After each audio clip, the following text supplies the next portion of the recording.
हर हर महादेव। आइए आज की वीडियो में हम सभी श्रवण करते हैं कि बेलपत्र वृक्ष के नीचे पार्थिव शिवलिंग का निर्माण पूजन करने की क्या विधि होती है। बहुत से लोगों के मन में प्रश्न आता है, संशय रहता है कि पार्थिव शिवलिंग का निर्माण बहुत कठिन होता है, पता नहीं कैसे किया जाता है। तो बेलपत्र वृक्ष के नीचे जब कभी भी पूजन करने का मन आपका करे तो इस सरल विधि से भी आप पूजन करते हैं तो आपको संपूर्ण फल मिलता है। ऐसा नहीं है कि आप इस तरीके से पूजा करेंगे तो उसका कोई फल नहीं है। पार्थिव शिवलिंग से बड़ा सा कार्य है जो करने में सिर्फ पूजा विधान विधि से करने पर ही फल प्राप्त होता है। यदि ऐसा प्रश्न आपके मन में आता है तो ऐसा बिल्कुल भी नहीं है। पूज्य गुरुदेव जो अपनी विधि वर्णन करते हैं बेलपत्र वृक्ष के नीचे सरल सी पूजन की, वही आपके समक्ष रखने का प्रयास करूंगी। तो वीडियो को अंत तक जरूर सुनिएगा। साथ में ही इसी वीडियो के अंत में आप एक उपाय जानेंगे जो कि संतान प्राप्ति के लिए पार्थिव शिवलिंग का निर्माण पूजन आपको करना है। किसी भी प्रदोष या शिवरात्रि पर आप महीने में एक क्रम बना लीजिए कि या तो प्रत्येक प्रदोष पर या फिर महीने में पड़ने वाली एक शिवरात्रि पर आप पार्थिव शिवलिंग निर्माण करके पूजन करेंगे अपनी संतान सुख की प्राप्ति के लिए। तो आप संतान प्राप्ति का उपाय जानेंगे पार्थिव शिवलिंग निर्माण से, जो कि आपको निश्चित ही प्राप्त होता है। साथ में आप जानेंगे कि आपको कभी भी मन कर जाए कोई विशेष तिथि, जैसे सोमवार अष्टमी आ जाए या फिर कभी प्रदोष तिथि हो या फिर शिवरात्रि आती है और आपके मन में प्रश्न उठता है कि हम पार्थिव शिवलिंग का निर्माण करके पूजन करें, तो आपको घबराने की आवश्यकता नहीं है। इस सरल विधि से आप पूजन करिए और पूरा का पूरा लाभ प्राप्त करें। तो आइए देर नहीं करते हुए, वीडियो लंबी हो जाएगी, इसके लिए हम सर्वप्रथम पार्थिव शिवलिंग निर्माण विधि जानते हैं। आप क्या करेंगे कि आपके आसपास कहीं पर भी बेलपत्र का वृक्ष लगा हो जिसकी छांव आपके ऊपर बहुत बड़ा नहीं है तो कम से कम आपसे 5 या 6 फीट ऊंचा भी है, उस वृक्ष के नीचे आपको यह पार्थिव शिवलिंग का निर्माण पूजन करना है।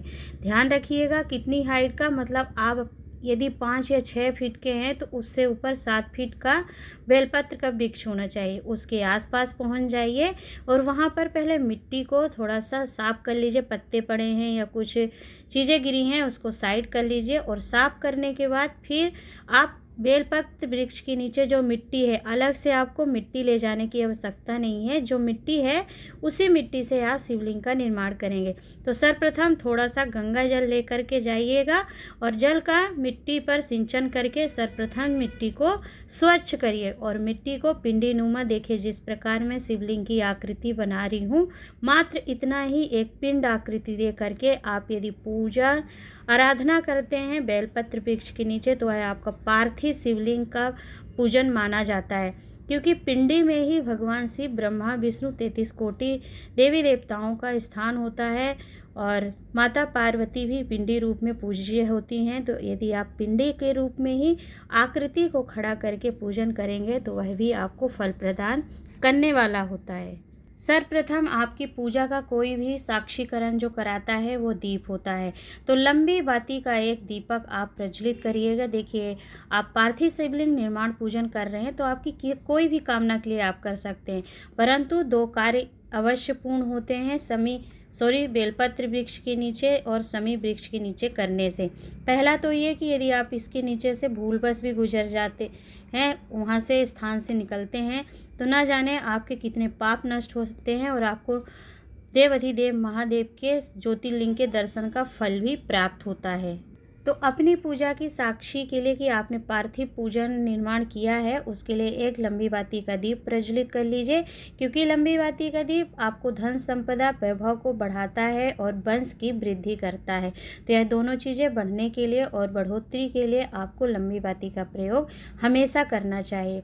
अब अपनी हथेली में आप एक पुष्प रखिए, थोड़े से अक्षत और थोड़ा सा चावल, हो सके तो सिक्का रखिए, परंतु आपके संकल्प में इन 3 चीज़ों का होना आवश्यक होता है।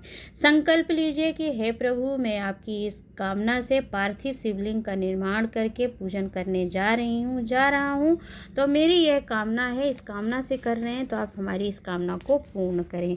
आप अपने संकल्प को छोड़ेंगे, श्री गणेश भगवान जो कि प्रथम पूजनीय देवता हैं उनका स्मरण करेंगे। गणेश भगवान विघ्न विनाशक, दुख हरता, सुख करता हैं, जो उनका स्मरण करते हुए फिर आप सर्वप्रथम जल चढ़ाइए। जल के बाद देखिए पंचामृत स्नान कराने का प्रयास अवश्य करिएगा। गाय के दूध को आप थोड़ा सा 2 बूंद ही ले जाइएगा, परंतु पार्थिव शिवलिंग में प्रयास करें कि चढ़ाया अवश्य करें। तो आपको दूध भी चढ़ाने का एक नियम होता है। सर्वप्रथम आप दूध चढ़ाइए, फिर थोड़ा सा जल चढ़ाइए, फिर दही चढ़ाइए, फिर जल चढ़ाइए, फिर घी चढ़ाइए, फिर जल चढ़ाइए, फिर शक्कर चढ़ाइए थोड़ा सा, फिर जल डालेंगे आप, फिर शहद और जल, अर्थात 5 अमृत का जब स्नान कराएंगे तो अमृत के बाद फिर आपको जल से भी स्नान कराना है। यह पंचामृत स्नान कराने का नियम होता है, जो कि स्वयं पूज्य गुरुदेव वर्णन करते हैं। अब देखिए दूध दही क्या होता है, इसमें लक्ष्मी माता की प्रियता होती है। इसे समर्पित करने से हमारे घर में धन संपदा वैभव की प्राप्ति होती है। तो जब कभी भी आप दूध या दही समर्पित करते हैं तो जो आपका पात्र होता है, तो पात्र का मुख आपको दिखाई दे, इस क्रम में आप दूध दही समर्पित करने का प्रयास हमेशा किया करिए, जिससे आपके घर में धन संपदा वैभव बना रहता है। तो दूध दही जब भी आप जिस भी पात्र से समर्पित करिएगा तो उसका मुख आप अपनी ओर करके फिर शिवलिंग पर भी शिवालय में समर्पित करते हैं, तब भी इसी क्रम में करें। और पार्थिव शिवलिंग का पूजन करते हैं, अपने घर पर करते हैं, तो पात्र जो होता है, लोटा कलश, आपका दूध और दही चढ़ाते हुए ही बस ध्यान रखना है कि आप उसका मुख आप अपनी तरफ करके मुख चढ़ाएंगे तो आपको फलदायी होता है। तो दूध दही घी शक्कर शहद से पंचामृत स्नान कराइए। अब देखिए आपके पास जो भी सामग्री हो, जो पुष्प हो, जो पत्तियां हो, पत्तियां बेलपत्र देखिए महादेव को बहुत प्रिय है, तो एक प्रयास किया करिए कि बेलपत्र जरूर चढ़ाएं। ठीक है, बेलपत्र के अलावा आप किसी भी वृक्ष की 5 पत्तियां पार्थिव शिवलिंग निर्माण पूजन में चढ़ा सकते हैं, क्योंकि माता पार्वती वन में रह करके पार्थिव पूजन करती हैं, तो उनके पास जो भी पत्तियां प्राप्त हो जाती थी जिस भी वृक्ष की, उसे ही माता समर्पित करती थी। तो उन्होंने देवाधिदेव महादेव को प्राप्त किया और उन्हें प्रसन्न किया था। तो महादेव की प्रसन्नता के लिए आप भी किसी भी वृक्ष की 7 पत्ती 5 पत्ती मिल जाए वही चढ़ा सकते हैं। अब आपके पास यदि लाल चंदन है तो लाल चंदन को घिस करके उससे स्नान करवा दीजिए। पीला चंदन है उससे स्नान कराइए। एक बेलपत्र समर्पित करिए, थोड़ा सा अक्षत समर्पित करिए, क्योंकि अक्षत समर्पित करने से हमारे जो पूजन होती है अर्थात वह अक्षय हो जाता है। हमारी पूजा अक्षय हो जाती, जो कभी समाप्त नहीं होती है। उस पूजा का फल अक्षय हो जाता है, पुण्य अक्षय हो जाता है, और जो भी कामना होती है जो हम प्राप्त करने वाले होते हैं वह भी हमें अक्षता के भाव से ही प्राप्त होता है। तो अक्षत, चंदन, बेलपत्र, पुष्प, जो भी सामग्री आप समर्पित कर सकते हैं उसे समर्पित करिए, परंतु बेलपत्र जरूर ही एक समर्पित करिएगा। अब पुष्प बेलपत्र समर्पित करके देखिए आप कुछ भी मीठा भोग बना करके भोग लगाने के लिए ले जा सकते हैं। देखिए दूध का खीर बना लीजिए, या दूध ही आप देखिए भगवान को जो हम भोग लगाते हैं दूध, उसको पका कर नहीं लगाते, कच्चे दूध का ही भगवान को भोग लगता है। चाहे वो ठाकुर जी हों या फिर देवाधिदेव महादेव, कोई भी देवता होते हैं उन्हें दूध पका करके भोग नहीं लगता है। तो गाय का दूध लाएंगे तो आप उसे उबालेंगे नहीं, उस कच्चे दूध को ही रख लीजिए। नहीं है कुछ आपके पास खीर बनाने के लिए तो आप दूध ही रख लीजिए, और उसमें थोड़ा सा मिश्री, शक्कर या गुड़ को घोल करके भोग के लिए ले जा सकते हैं। पुष्प चढ़ाइए। आपको यदि मौसमी कई तरह के पुष्प प्राप्त हो जाते हैं उसे चढ़ाइए। धतूरा मिल जाए उसे समर्पित करिए। मदार मिलता है, मदार समर्पित करिए। भगवान की प्रियता जिन पुष्पों के साथ है उन्हें अवश्य समर्पित करना चाहिए, जैसे कि हार श्रृंगार का, धतूरा का, शमी का पुष्प मिल जाए आप उसे समर्पित करिए। कनेर का पुष्प समर्पित करिए, या फिर आपको सफ़ेद चांदनी के पुष्प कोई प्राप्त हो जाए उसे समर्पित करिए। समी पत्र आप समर्पित करिए। आपके पास 2, 3, 4 जितने भी समी प्राप्त हो जाएं पत्र, उन्हें सब समर्पित करिए। तो यह पूजन विधि है कि आपको पार्थिव शिवलिंग के निर्माण में धतूरा का पुष्प, समी पुष्प, गुलाब का पुष्प जो भी है उसे समर्पित करिए, और समर्पित करने के बाद फिर भोग लगा करके उस भोग में एक बेलपत्र या रुद्राक्ष आप लेके गए हैं उसे अवश्य स्पर्श कराइएगा। देखिए भोग लगाने का भी प्रसाद का एक तरीका होता है कि भगवान महादेव को जब आप भोग लगाएंगे तो उस भोग में एक बेलपत्र रख दिया जाता है, या तो फिर उसके 3 हिस्से कर दिए जाते हैं। अब देखिए गुड़ लेके गए हैं तो गुड़ के 3 हिस्से आप तोड़ करके 3 रखिए और तीनों को 3 भाग में कर दीजिए, तो उसके 3 हिस्से हो जाएंगे। यदि आप शक्कर लेके गए हैं उसके भी 3 भाग हो सकते हैं, परंतु यदि केला लेके गए हैं, फल लेके गए हैं और उसके 3 हिस्से नहीं हो सकते तो आप उस फल के ऊपर एक बेलपत्र रख दीजिए और बेलपत्र रख करके 3 आचमनी जल 3 बार जल घुमा करके भोग को भगवान को समर्पित करके फिर आप देवाधिदेव महादेव से प्रार्थना करिए। आप जिस कामना से, जिस भाव से पार्थिव शिवलिंग निर्माण पूजन कर रहे थे उसको आप अपने हृदय में रखिए और प्रार्थना करिए। श्री शिवाय नमस्तुभ्यम मंत्र का स्मरण पूरे पार्थिव शिवलिंग निर्माण से, पूजन से लेकर के या कोई भी पूजन साहित्य सामग्री आप समर्पित करते हैं तो ज़रूर बोलते जाइएगा, या फिर नमः शिवाय ओम, या फिर ओम नमः शिवाय ओम। पंचाक्षर मंत्र या षटाक्षर मंत्र कोई भी आप मंत्र बोलते हुए पूजन करेंगे। आखिरी में आप धूप या दीप को दिखा करके आप महादेव की आरती उतार लीजिएगा और आरती करने के बाद फिर आपको जो आपने पार्थिव शिवलिंग निर्माण किया था उसी स्थान पर जल डाल करके उस पार्थिव शिवलिंग का आपको विसर्जन कर देना है। देखिए पार्थिव शिवलिंग निर्माण करके पूजन करने की यह बहुत सरल विधि थी। सरल विधि आपने जानी है। और भोग लगाने से पहले और आरती करने, अर्थात भोग लगा दिया आपने, आरती करी, फिर आरती करने के बाद जब आप शिवलिंग का विसर्जन करेंगे तो विसर्जन करने से पहले आप अपनी कामना करके एक बेलपत्र उठा करके अवश्य रखिएगा, जिससे कि आपको जो कामना है जब पूर्ण हो जाए तो पुनः आप एक बार उस बेलपत्र को ले जा कर के समर्पित कर दीजिएगा महादेव को, या उसका विसर्जन कर दीजिएगा। तो यह बहुत सरल विधि थी पार्थिव शिवलिंग निर्माण करने की और फिर उसका विसर्जन करने की।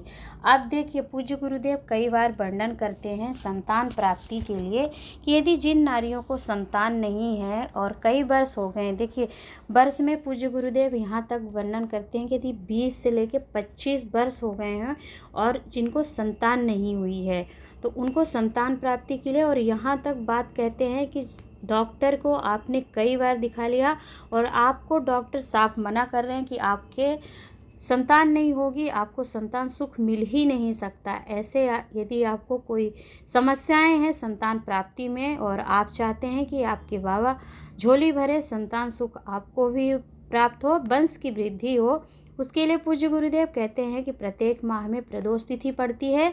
प्रदोष तिथि 2 पड़ती है, देखिए एक कृष्ण पक्ष में पड़ती है और एक शुक्ल पक्ष में। तो देखिए जो कामना पूर्ति के उपाय होते हैं वो हमें शुक्ल पक्ष की प्रदोष तिथि पर करना चाहिए। ऐसा मैं अपने मन से नहीं कह रही हूँ, पूज्य गुरुदेव स्वयं अपनी कथाओं के माध्यम से बता चुके हैं कि कामना पूर्ति के लिए हम प्रदोष तिथि पर उपाय करना चाहिए और रोग बीमारी कष्ट के हरण के लिए हमें कृष्ण पक्ष में पड़ने वाली प्रदोष तिथि पर उपाय करना चाहिए।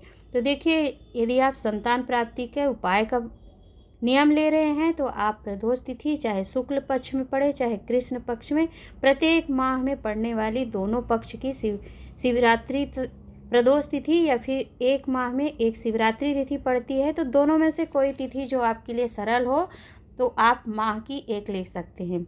प्रदोष तिथि दोनों प्रदोष पर आप करिए और मासिक शिवरात्रि पर केवल एक दिन आप इसी विधि से जो आपको पार्थिव शिवलिंग निर्माण बेलपत्र वृक्ष के नीचे करने के लिए बताया है तो करिए और बाबा से झोली पसार कर प्रार्थना करिए, निवेदन करिए संतान प्राप्ति के लिए।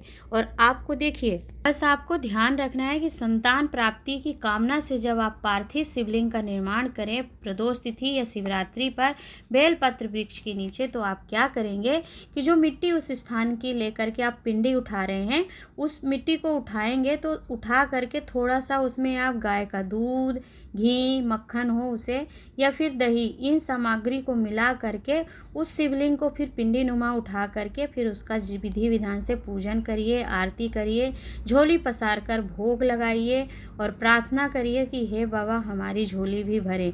तो पूज्य गुरुदेव वर्णन करते हैं कि 25 वर्ष भी हो गए हैं और जिन्हें संतान की प्राप्ति नहीं हुई है और यहाँ तक कि डॉक्टर मना कर दिए हैं कि आपको संतान सुख प्राप्त ही नहीं हो सकता, तब भी एक वर्ष नहीं बीतेगा, अर्थात एक वर्ष बीतता है और आपको संतान की प्राप्ति निश्चित ही होती है। गर्भ अवश्य ठहरता है, ये निश्चितता है उस उपाय में। क्योंकि आपने देखिए दूध दही पंचगम में जो होते हैं, उन दूध दही घी शक्कर को मिला करके तो आपको पूरा पार्थिव निर्माण नहीं करना है, परंतु दूध दही घी मिला करके देसी गाय का जब आप पार्थिव शिवलिंग का निर्माण करके उस शिवलिंग का पूजन करते हैं तो वह संतान की और वंश की वृद्धि तो अवश्य कराता है। तो पूज्य गुरुदेव कहते हैं कि इस उपाय को करने से डॉक्टर ने यदि मना किया है तब भी आपको संतान की प्राप्ति होती है। तो संतान प्राप्ति की कामना के लिए आप अपनी झोली को भरने के लिए प्रत्येक माह की शिवरात्रि और प्रत्येक प्रदोष तिथि पर पार्थिव शिवलिंग निर्माण करके पूजन करना प्रारंभ कर दीजिए। आपकी झोली निश्चित ही भरेगी। और यदि आपको बाबा की कृपा से संतान प्राप्ति होती है तो आप प्लीज़ कमेंट में ज़रूर बताइएगा कि आपको बाबा ने दिया या नहीं दिया। तो यह सरल विधि थी पार्थिव शिवलिंग निर्माण की। यदि आप पूज्य गुरुदेव का यह उपाय श्रवण करना चाहते हैं संतान प्राप्ति के लिए प्रदोष शिवरात्रि पर पार्थिव शिवलिंग का निर्माण करके पूजन करने की, तो आप तृतीय दिवस की श्री पार्थेश्वर शिव महापुराण कथा जो कि 10 से 14 अगस्त 2023 में दतिया मध्य प्रदेश से पूज्य गुरुदेव ने श्रवण करवाई थी, उसमें इस उपाय का वर्णन किया था। तो आपके समक्ष आज सरल विधि से पार्थिव निर्माण और पूजन की विधि बताने का प्रयास किया है। वीडियो आपको पसंद आई हो तो लाइक करके शेयर कर दीजिएगा। साथ में ऐसी ही वीडियो प्राप्त करने के लिए चैनल सब्सक्राइब अवश्य करिएगा। मिलती हूँ एक नए उपाय नई जानकारी के साथ, तब तक के लिए हर हर महादेव, नमः शिवाय ओम।